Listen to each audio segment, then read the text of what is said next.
Good evening and welcome to chat number 23 of What Does Nature Mean to You? And tonight I'm going to be joined by Helen from Make It Wild UK. That's an environmental conservation organisation, family run, up in North Yorkshire.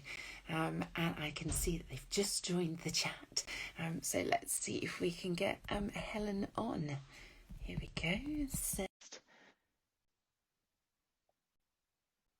And just waiting for a connection to happen. There we go. Hi, Hi. Helen. Hi. Welcome.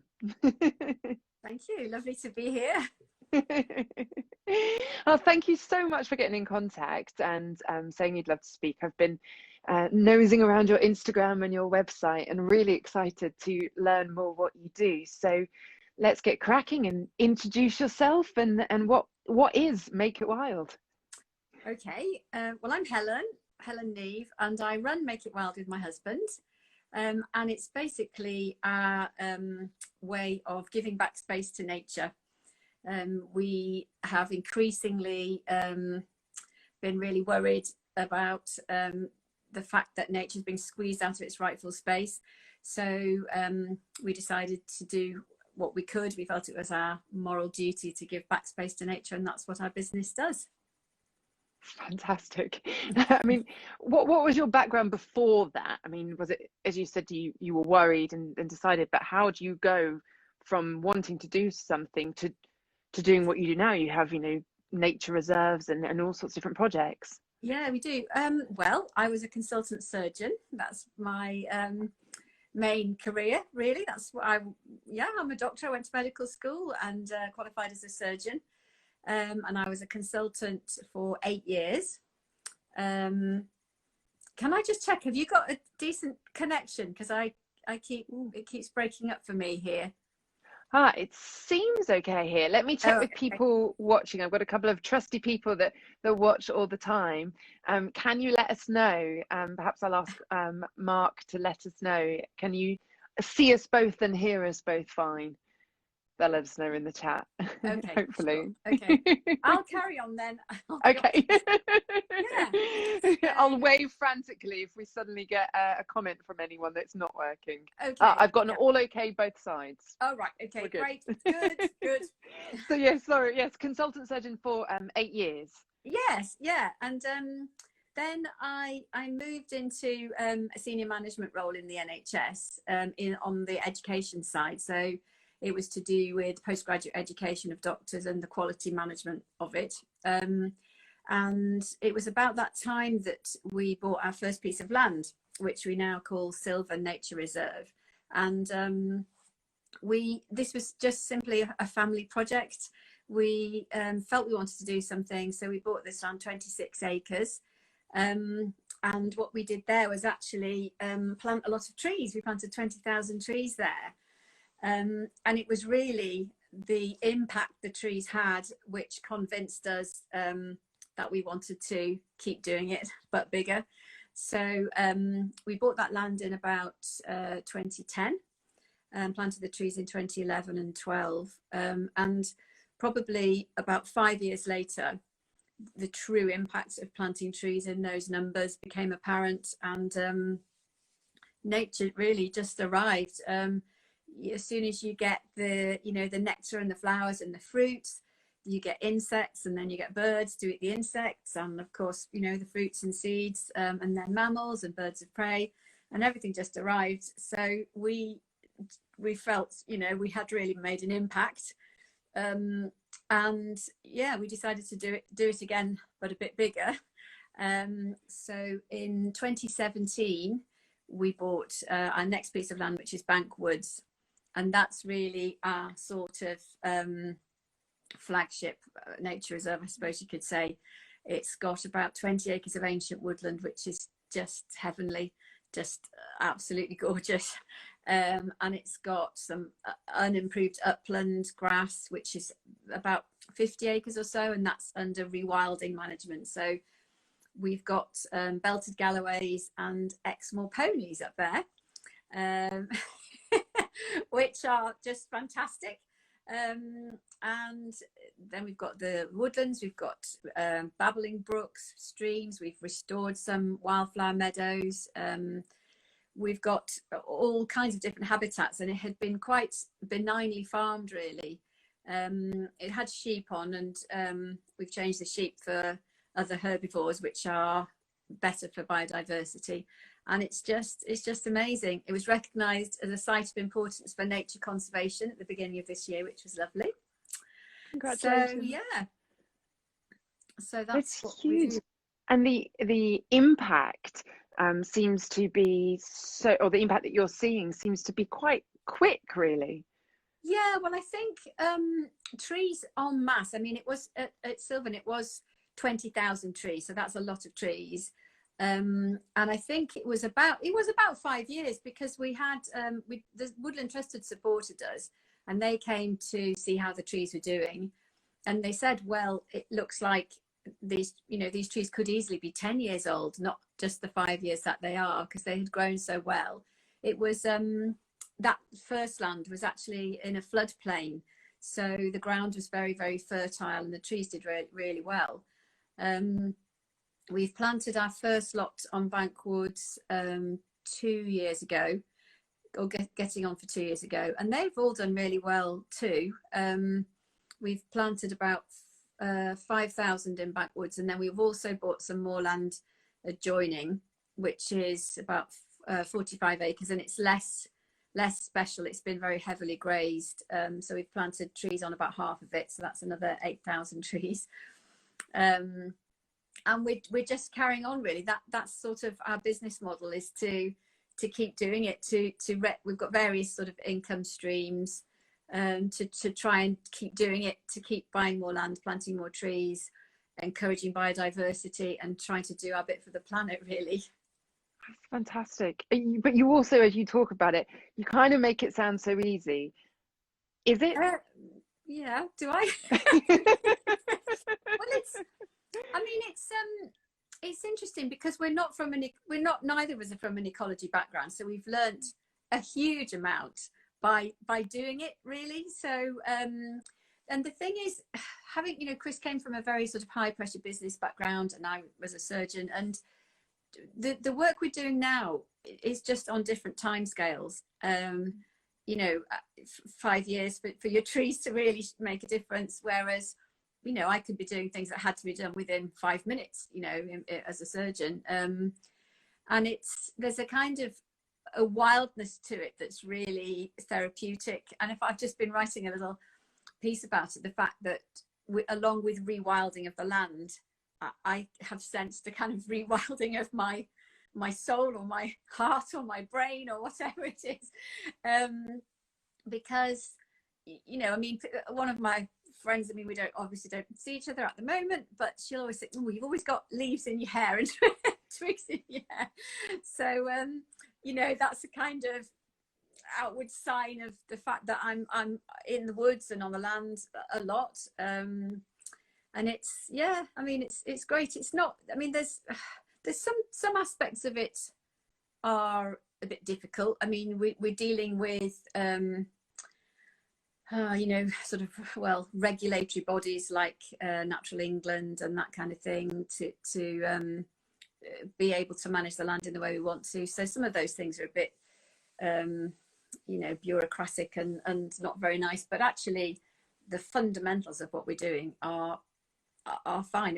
There's a lot to learn, and I've read so many books and learnt what you have to do with cows and wildflower meadows and all this kind of thing, but it's so true to what we really want to do. It doesn't feel like work, so that's a nice thing.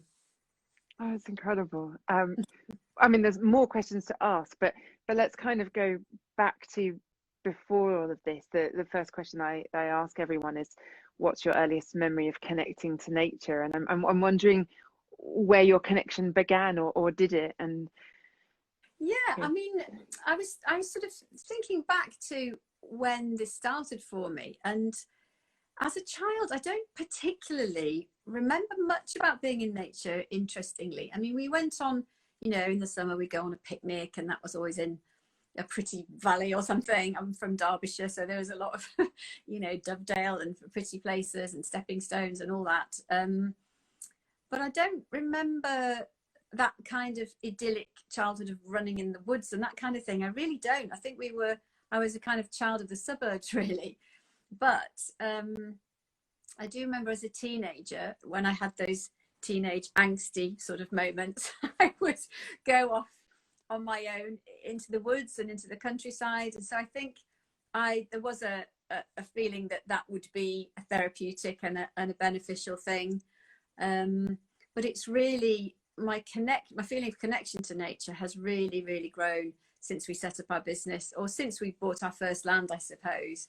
And then even more when we set up the business and started really, because part of our ethos is to encourage other people to love nature as much as we do, because we think that's sort of a first step in wanting to protect nature and address climate change and address the biodiversity loss. So it's really awoken that feeling in me, the fact that I'm trying to share it with others, I think. And that's something that's come up in a lot of these chats. I mean, I guess obviously there's been some running themes that have come up depending on different angles through, but that real connecting with nature, connecting with the land, and as that relationship grows, then the need to protect it, and that becoming, I think someone, Gavin Van Horn described it wonderfully, is that it becomes an act of love. It's not something you should do, it's something that you do. Yes, definitely. I really feel like that, definitely. Yes, yeah. So I guess that kind of leads me to that next question of, what does nature mean to you? Which, the more I ask that question, the more it's a very sort of big question, and also at the same time feels like it can't really encompass everything. But how would you answer that? I mean, I think I've really woken up to the fact that humans are part of nature.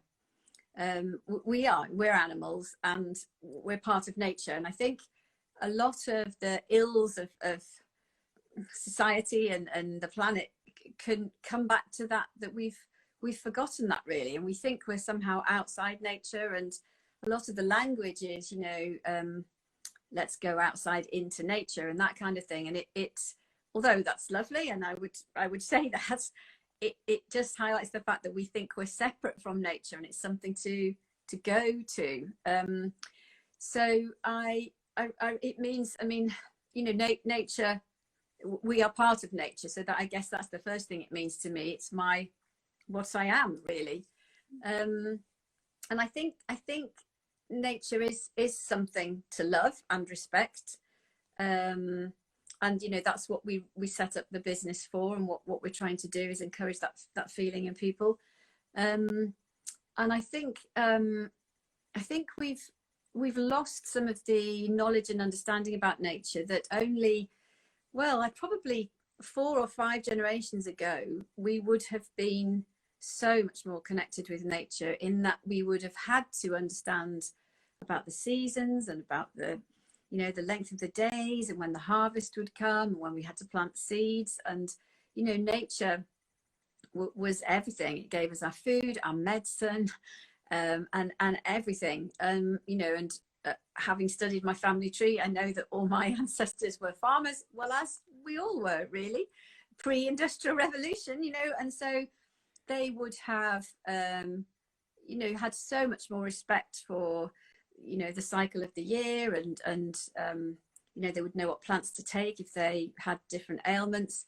So I think and I think because that's not very long ago, 4 or 5 generations, we haven't evolved to have lost that at all. So I think that's still within us. And I must say, this is very strange from a surgeon, when I was it was 10 years ago I did my last operation, 10 years this month.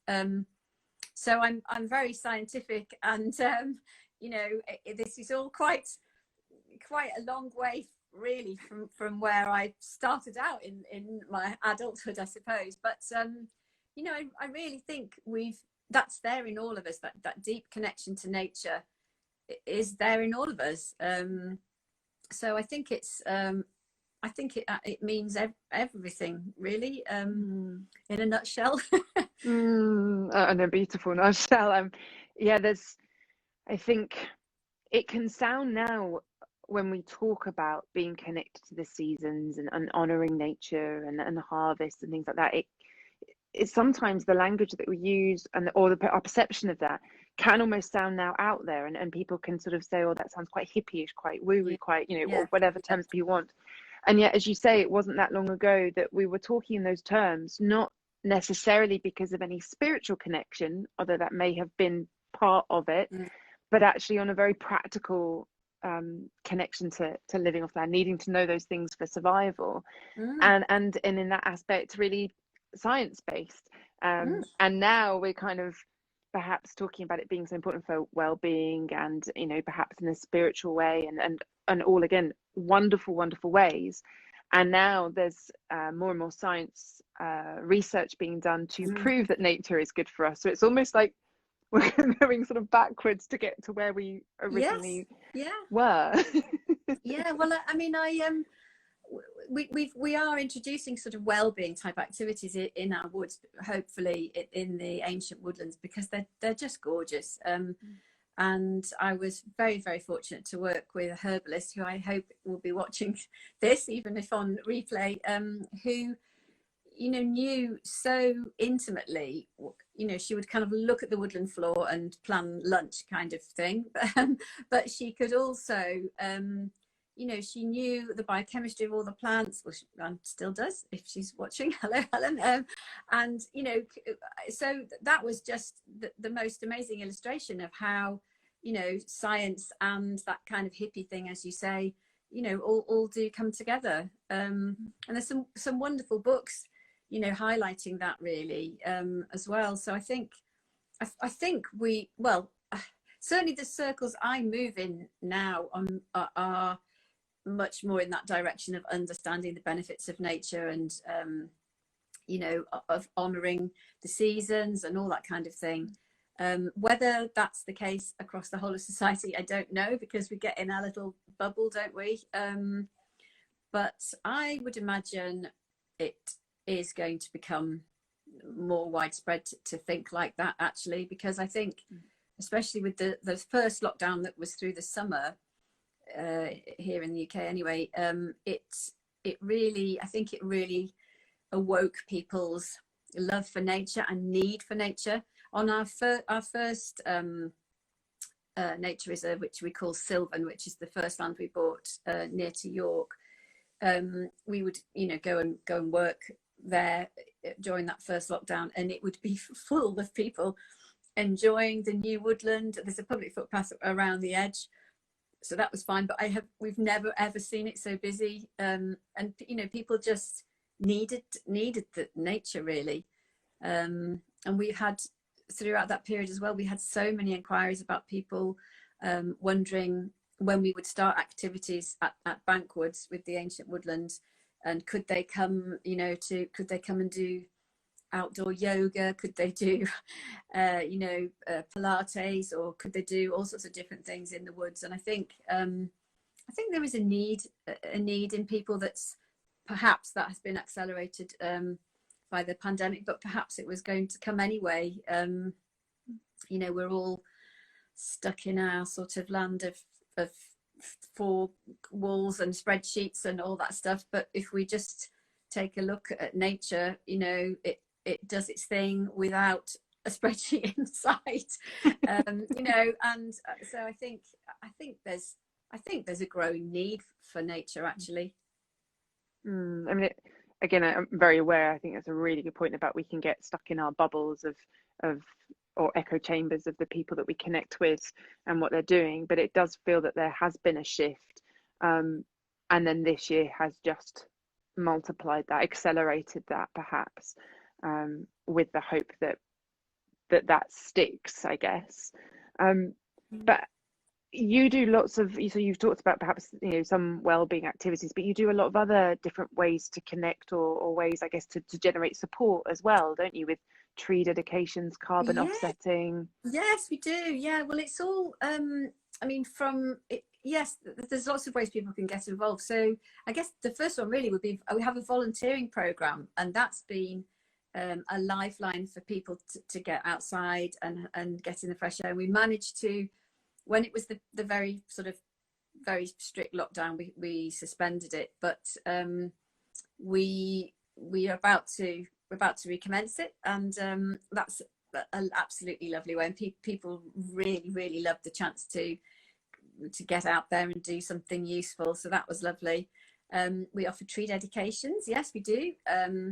People can dedicate a new tree or one of our very special veteran trees, which could be 300 years old. We've got about 36 of them, which are on the National Ancient Tree Inventory, and they're just gorgeous. I just go and have a chat with them whenever I need a bit of advice. Yeah, and the carbon offsetting was quite new. We started it just before last Christmas, but it's been really popular. And the unique thing about the way we do it, so it's carbon offsetting through tree planting, but we send clients a drone photograph of their actual tree, which is, I think, unique. I can't find another company that do that, because we wanted to be completely transparent and keep that connection to the tree. You know, we didn't want it to be an anonymous tree. There, you know, there are arguments for carbon offsetting with trees planted in the tropics, or but we wanted it to be a tree you could see, feel and touch.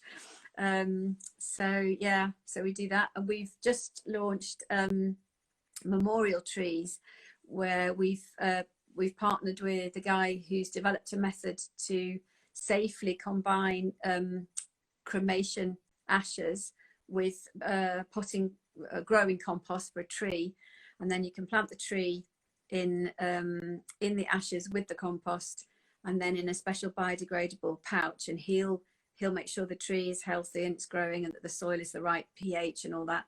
And then we plant it on our land. So we're going to have a memorial woodland. So that's really lovely. And we're in a gorgeous spot in an area of outstanding natural beauty. So that's quite a special thing to offer people.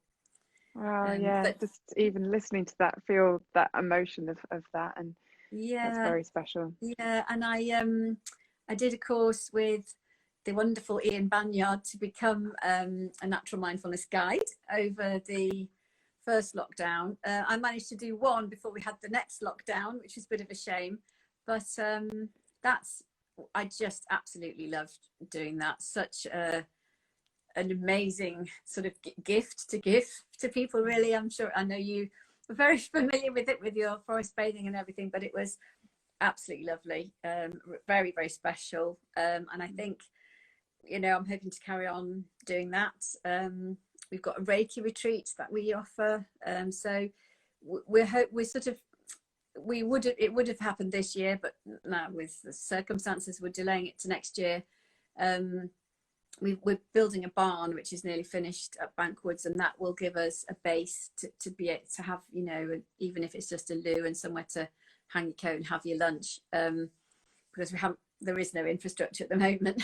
So that will allow us to offer various things, and they will all be deeply rooted in nature. It's not going to be, you know, a venue for any kind of random activities. It will always be, you know, things to do with the woods. So we actually run a little, as a kind of pilot, a very small photography and wildlife photography course, just to kind of see how it would all work, and that was really lovely. They took some great photographs in the woods. So yeah, so that's. And you also have eco products and sustainable. Yes, we do. Yes, we sell. That was really the very first thing that we did, in terms of being a bit more commercial, was to sell eco-friendly products. So they're all plastic free, sustainable, to help you live a bit more sustainably. So there's the classics like bamboo toothbrushes, bamboo soap dishes, shampoo bars, and then reusable water bottles. And our absolute runaway top seller is beeswax food wraps. So they have always been a top seller, and actually at the moment an eco-friendly tinsel, because tinsel, would you believe, is, well, you probably would, very bad for the environment. It's made of a very nasty kind of plastic, which when it goes to landfill, it degrades and releases all sorts of poisonous things. So we've got some partners who craft paper tinsel on copper wire, which is just gorgeous. So that's been a runaway bestseller this month too. So, oh, brilliant. Mustn't forget that. Oh, I didn't catch that. And a holiday cottage yeah. set in the nature reserve, so the guests at the cottage have exclusive access to go on the nature reserve. Fantastic. So with all of those things, they're generating income for you to be doing the work that you're doing, and essentially planting more trees. Yeah, absolutely. What's been the biggest challenge? Biggest challenge, well, I mean it's really it's a small thing but an important thing, and actually the thing that we've had the most struggle with has been digging a pond that actually works and holds water, which sounds crazy with all the enormous things we've done, but actually we really want a pond. And we did 10 ponds at Sylvan of different sizes, different depths, and we've got 2 that work. One is a scrape, so it's just very large, very shallow, and it's for wading birds and amphibians, and that's fine. And there's one other pond that holds water, but the rest of them just don't hold water. And we really, really didn't want to introduce a plastic liner because we're a bit anti-plastic. But they really haven't worked. And then we've done another one at Bankwoods where we're building the barn. The rainwater is going to be captured to flush the loos and things like that. But any excess runs down a pipe, down the hill and into a pond. And again, it held water, part of it held water, but most of it just didn't. So for that one, we have had to resort to a plastic liner, and it's so big. Our volunteers did an amazing job of manoeuvring this enormous liner that weighed 1/4 of a ton into place. And it's taken a lot of fiddling and wheelbarrows and to get the sides absolutely horizontal all the way around. So it might sound like a sort of silly thing, but actually ponds have been one of our biggest worries. But I think we've got it now, because it's so important to introduce water. I mean, we've got all these little streams at Bankwoods, so we have put these things called leaky dams across them, which you make with fallen wood, and they dam back the stream when it's very full, and you get a wetland upstream from the dam, and you know, a bit of a pond really, and they're fine. We can do those ones. But conventional ponds, we've had a bit of a problem with. So.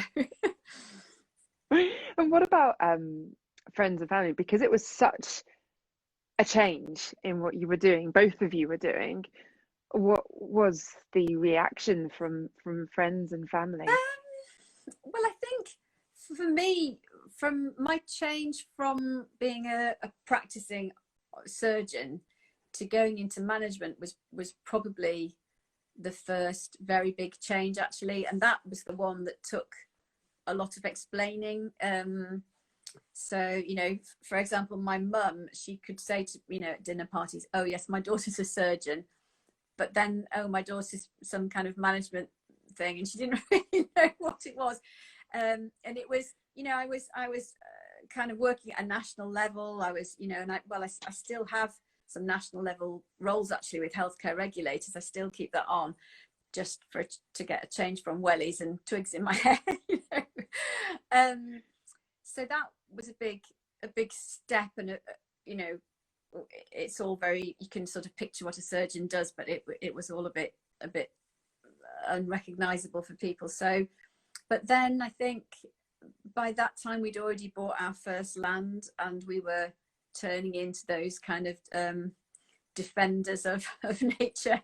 So I think our next step, and as we bought the land, I think that all actually seemed a bit more natural to family and friends, really.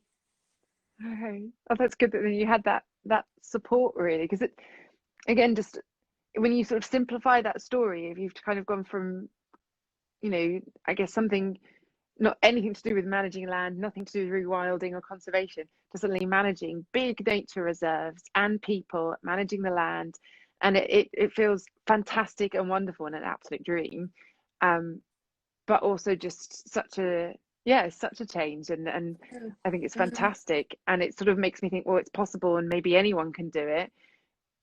Yeah, but also I don't know. Yeah. I mean, it's I think the challenge is actually being able to buy the land. You know, we were very fortunate that my husband had sold a business, and we therefore had the resources to do that. Because I know there's such a move for planting trees. You know, and there was a whole thing on Country File about planting more trees. But you know, just this evening. But it's hard if you haven't got the land. So I think that's the big barrier. I mean, and we're part of the Yorkshire Rewilding Network. We were, well, they've kind of first featured project. So we've lots of people have got in touch with us asking, you know, how can they do it? And actually, the biggest barrier is having the land or having access to the land, really. And I think then there's lots of people who can advise you. I mean, we got a lot of help from the Woodland Trust, but then there are, you know, we work with ecologists, we work with, you know, we've got a good team of people to do some of the practical things that we can't do. We've got a farmer we work with who helps us with the cattle. You know, we've got really good people who understand our ethos, who'll help us with fences or dry stone walls, or, you know, different things. So I think it's, you know, it's just like anything, really. I mean, I've read, as I said, so many books, mostly on the kind of tree wisdom kind of side of things, and forest, you know, the therapeutic side of being in a forest and all that sort of thing. But actually, you know, I could have easily read a book about what you do to look after cows, really. So there's books, you know, there's books, and there's always people to help. I mean, it's been quite interesting, and this was a strange thing that in my career now, when we take people to see to look around the land and see what we're doing, people always tell us what they think we should do. I mean, everybody does, and I think it's sort of natural, really. You know, everyone's got an opinion, but that was very strange for me, because in my senior management role, nobody would have done that, and as a surgeon, they really wouldn't. So that's the thing. I think, because maybe that is a sign that we do all feel some kind of ownership of nature, perhaps. I don't know, but that's very much a feature. People say, oh, you know, why don't you plant such a tree, or why don't you plant them further apart or closer together, or why don't you use weed killer, or, you know, people will, everybody's got an opinion. So that's I mean, it's nice, I don't mind, but you know, if people wanted to do what we're doing, there are places to go for genuine, proper, you know, expert advice.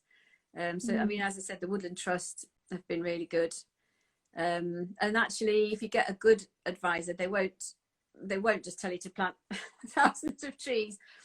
You know, they'll understand about leaving. I mean, we've left on our first land, even we left huge open spaces and big paths and all that, and we've planted, you know, barely a tenth, I suppose, of bank woods. So, you know, they won't just say plant up everything.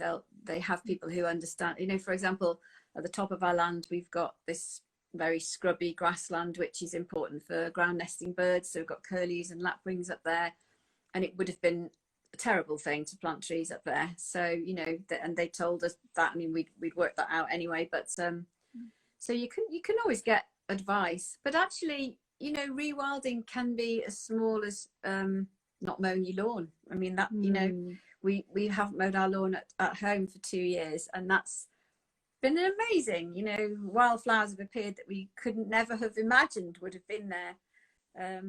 Or just plant a tree, plant a small, you know, rowan in your corner of your garden, and it has flowers and berries, and insects will come, and you know, so it's not. I think anyone can have a little go at it, really.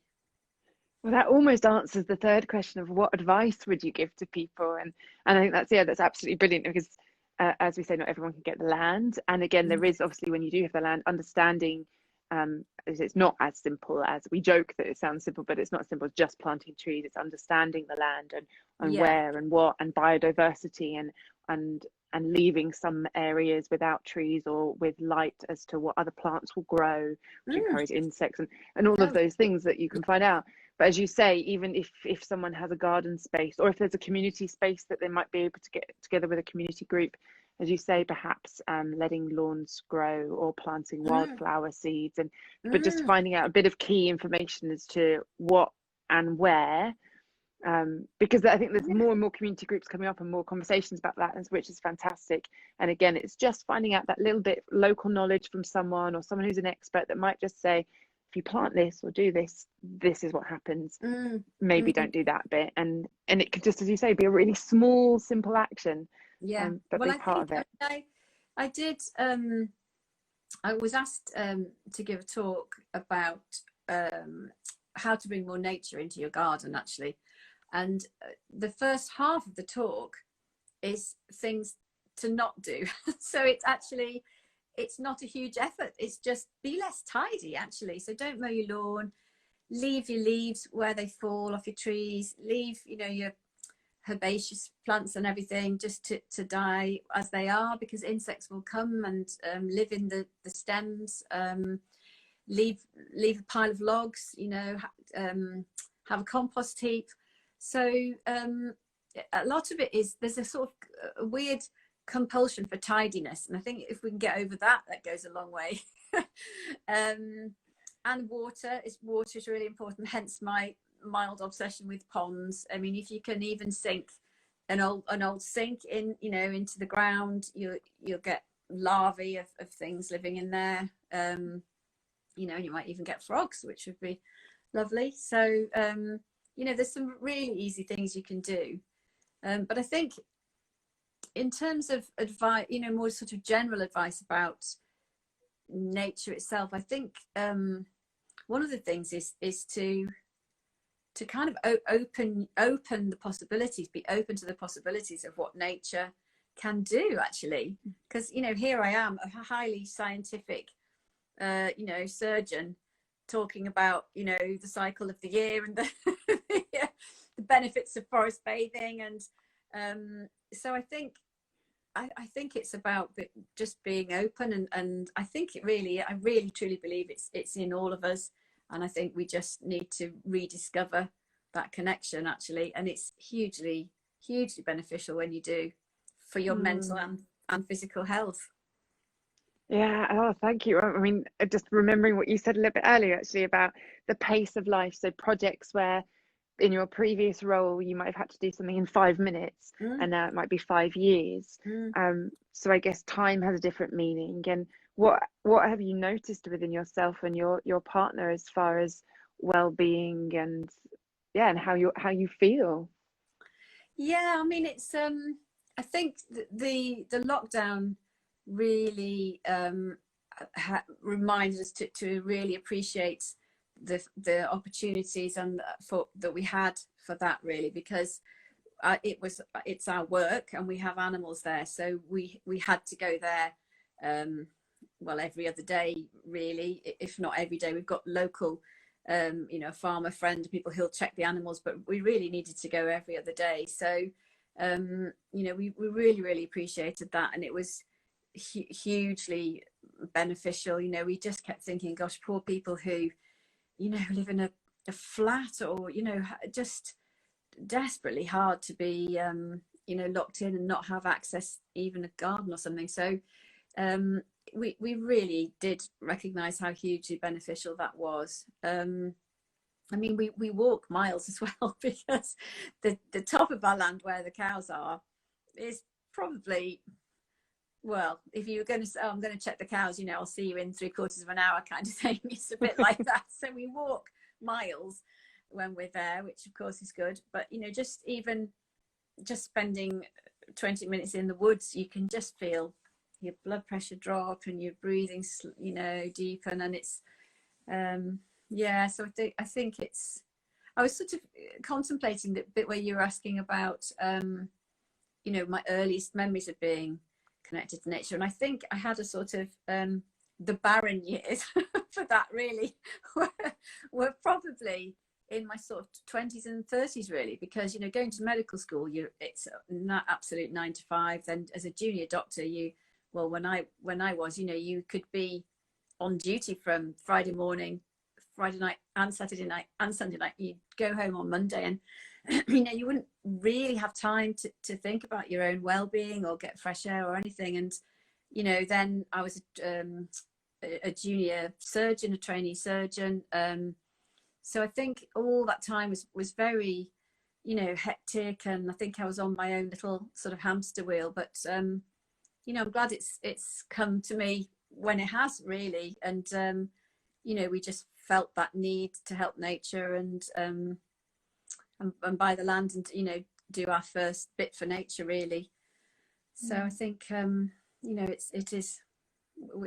we're very fortunate that we've got it, and it has helped our well-being greatly, I think. Yes, I think that's the wonderful thing about your story, your journey, is it really emphasizes that reciprocal relationship. Again, this is something that comes up in some of these conversations, but sometimes, and I'm conscious of this in the work that I do with forest bathing, whilst an essential element of that is exploring the reciprocal relationship, I sometimes ponder and think about the fact that a lot of that is still talking about nature for our well-being. And of course, the more that we connect, as we said, the more we want to protect. But there's something so lovely about your story about how it's driven about the need to protect nature, to help nature, and yet all the benefits that have then come your way. So it's a really, I guess, equal balance there. That's just a beautiful example of that. Yes, I think you're right. I hadn't really thought of it, but I think it is. I mean, yeah, I mean, we're absolutely trying to protect nature. I mean, that's our whole ethos really, and it's such a strong kind of value. So when we're having this barn built and we're going to be running a program of activities, we're absolutely determined that there will be 3 days together when nobody will go on the land at all, because I want the wildlife to, you know, feel like it can do what it does without interference. And it's going to be, you know, very, very light touch. We're not going to ever have crowds of people there. And it you know, having such a strong kind of value, it actually makes a lot of business decisions easier for us, because, you know, if somebody said, oh, can I you know, have a 40th birthday party at your barn or something, well, no, you know, we're never going to have that kind of a thing. You know, it might be very lucrative, but it's just not what we're about. Everything we do will, as I said, be sort of deeply rooted in nature really. And you know, it could be, we might have somebody giving a talk about sustainability or climate change or those kind of things, but it will all be about our much bigger aim of protecting the planet. Fantastic. I've just seen some comments come through, so I must get to those. I've got there was one further back here. A wonderful discussion. Are you gathering information on how nature is transforming on your sites, and what has been the biggest surprise as well? Yes, well, we have done surveys, yeah. So we work with an ecologist who's we've had like baseline surveys done, but you can in some areas you can just actually see it with your own eyes. So on the upland bit of our land, it had been very heavily grazed by sheep, and within, well, it's now sort of two years of no sheep, wildflowers have come back in their thousands. I mean, there's probably, you know, 100,000 harebells on one field I can think of, and it went in the right season. But all kinds of, there's orchids have appeared which were never there before, and loads of wildflowers. So we can just see it. But we do gather survey data on some aspects. The other thing we've done, we've put up 27 bird boxes, and we monitor those. So we've and they had an 80% occupancy rate, which is amazing. I mean, that we had help from an ornithologist as well. I mean, we do have some really good expert help by people who give it freely as well, because they love what we're doing. So we 80% of them were occupied by blue tits or great tits, and then we had some rarer birds. We have pied flycatchers and nuthatchers and different types of birds in there too. We've got a webcam up, and we've spotted a tawny owl on it, much to everyone's delight. So yeah, we try and do that. Yes. Fantastic. And the second part of that question, sorry, was what's been the biggest surprise? The biggest surprise, well, actually, it probably is a little tawny owl story, actually, because this barn that we're having built, we're putting bat boxes and sparrow terraces and a barn owl box in it, of course. But one morning, early one, the builders get there about 7:30, and they texted a photo saying, well, this was a surprise when we got here this morning, and there was a tawny owl sitting inside the barn, and it had flown in a hole. And it was funny, really, because one of our volunteers is also a very keen wildlife photographer, and he's been trying to get a photograph of this tawny owl. He's been going there at the crack of dawn and staying there till it's dark, and he knew there was one there because we'd heard it, but he just couldn't get a photograph. And then there it is sitting in the barn. So I think that was a lot. I mean, of course, they opened the door and out it flew, but that was a really lovely thing to see. We get a lot of hares as well, and they're just gorgeous. I mean, to see hares really close up has been lovely as well. So I think it's interactions with animals is probably the biggest surprise and the most lovely thing, really. Beautiful surprise. I was already thinking I'm definitely, whenever I can, going to come and visit, but now you mentioned hares, which are a bit of a special animal for me. Definitely coming. Yes. There's another comment. What do we have? Wow, the various projects you have going on your land sound fascinating and a little exhausting. It's all about making a difference, no matter how small. Fabulous continued success. Aww, but thank you. Do you miss the world of surgery at all? Right. Well, I do get asked this a lot, actually, and not surprisingly. And the thing that I missed at the beginning when I first stopped was actually, and it's really the main thing still, would be the very unique atmosphere in the operating theatre. So I would be operating, and I'd have the anaesthetist there, and another consultant usually, and we'd have the team around us, and we could be chatting about anything, about, I don't know, where we're going on holiday or whatever it was, but I would know implicitly that the second anything went wrong with the patient, we would instantly both be into our, let's say, the patient mode, and we just had that massive amount of trust, really, and of course, that happens sometimes, and especially in I was an ear, nose and throat surgeon, and we are in a unique position of sharing the patient's airway. I don't want to get too technical here, but I might be operating on the throat and the tubes down the throat to help the patient breathe. So you're working together, in potentially a very sort of small space.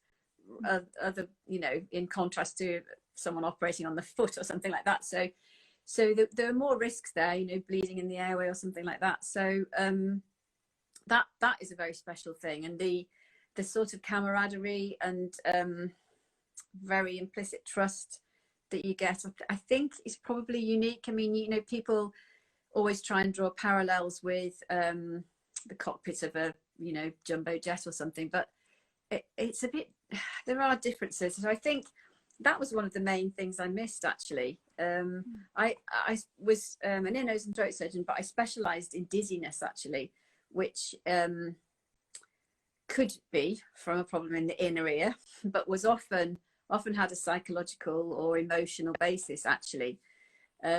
So a lot of it was about communication skills and listening. So it's kind of, I think I've brought that with me into some of the things that I do now, really. So yeah, I don't miss it really. That was the only aspect I miss. I mean, I kind of, it was a loss to not help patients anymore. But as I moved through, when I did the role in the quality management of postgraduate education, it was like, well, I'm now improving the training of doctors and therefore the quality of care of lots of patients. So it was like, you know, when you're a surgeon, you can only operate on one patient at once, obviously, but it was like a sphere of influence thing, really. So I then had a bigger sphere of influence, and really to continue that kind of narrative thread, I feel like now I have an even bigger sphere of influence, because, you know, we're trying to help in a very much bigger crisis that's facing the world, really. So I don't think I necessarily saw it as I was moving through it, but looking back, I can kind of make sense of it that way, really. Yeah, that's absolutely what I was starting to think as you were telling that, and talking about that, as you say, that sphere of influence, and thinking, well, now it's even more. And I guess, I mean, it's not the same, you know, the stakes or the immediate stakes are different, but I guess there's a different kind of camaraderie in the work that you do when you're out on the land, or got your volunteers, Yes. or this being a very family-led thing as well. So oh yeah. different immediate stakes, but yes, I mean, it's I mean, I've met some absolutely amazing people, really. I think especially through, as we've moved into the kind of wellness side of things, you know, some people who I just feel I kind of have known them all my life, really, and they're, you know, quite recent friends. So I think yeah, it's interesting, really, how you, I feel like I've sort of found my niche, really, quite a long time going. I'm a late developer, but no, I mean, I think I sort of, in a way, I've always thought, I don't have any regrets that I did, you know, I was a surgeon and everything, and in a way, I probably couldn't be here without having been there. So yeah, it's yeah, an interesting journey, that's for sure. fantastic. Yeah, I always believe we're exactly where we're meant to be, and we were exactly where we were meant to be to get us to where we are exactly. now, Yes, as I well. do, And really do of course feel that's that, changing, but thank you so much. I mean, I'm sure there's so much more I could ask, but when I started this, I was trying to keep the chats about 20 to 30 minutes long, because that seemed about right. And gradually, as they've gone through, got longer and longer. I think maybe I've got better asking questions. I don't know. But, I don't know. But no, there's so much more. There was just one more comment. So look. Tawny owls are bullies. So I'm here. Yes. Well, do you know, I didn't know that, but we were placing the we have a tawny owl box in the woods recently with the webcam near it, and the barn owl box is going in the open section. It's mostly for the cows, actually, this barn, so there'll be a barn owl box. But when we were deciding where to put the tawny owl box, our friend and volunteer who's the wildlife photographer did masses of research and discovered that a tawny owl would attack a barn owl, and so we've put it, you know, miles away from the barn owl box, because we don't want any of that going on. So yes, I think that's probably right, they are bullies. Yeah. Feisty, I prefer to call it, but feisty. Yeah. Well, to continue on that comment, was thanks for answering about recording species and the results. Yes. I wish you all the best. It's an incredible thing that you're doing. Oh, thank you. Thank you. Helen, tell us how people can follow you, or get involved, or anything else that you want to add. Yes, well, we have a website, makeitwild.co.uk, and if you want to get our newsletters, which we send about 6 a year, of all our news and the animals and the wildlife, and also some special offers for our products. That on every page of the website there's a little box at the bottom to put your email address, so that would be one way. We're on Instagram, quite active on Instagram.